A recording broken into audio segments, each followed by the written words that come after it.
Today I'm here to tell you what is electron configuration and how to find it. Configuration for an element, not the abbreviated one with the noble gases. Some examples are calcium, phosphorus, and sodium. Calcium is 1. S2, 2. S2, 2p6, 3. S2, 3p6, 4. S2 phosphorus is 1. S2, 2.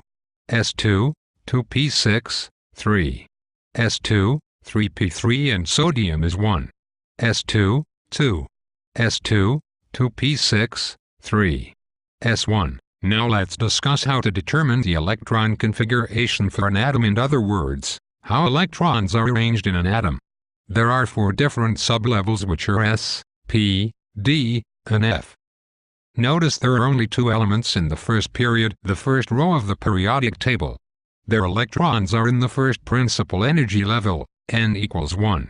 The second period row contains a total of 8 elements, which all have 2 sublevels, S and P. S sublevels contain 2 electrons when full, while P sublevels contain 6 electrons when full. Because P sublevels each contain 3 orbitals, the third period looks a lot like the second because of electron-electron interference. It takes less energy for an electron to be placed in 4 seconds than in third, so 4 seconds fills before third. Notice that the middle of the periodic table contains a square of 10 columns. These are the elements in which the d orbitals are being filled. These elements are called the transition metals.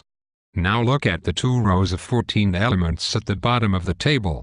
In these rare earth elements, the f orbitals are being filled. One final note about electron configurations.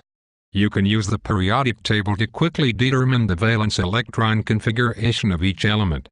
The valence electrons are the outermost electrons in an atom, the ones that are involved in bonding.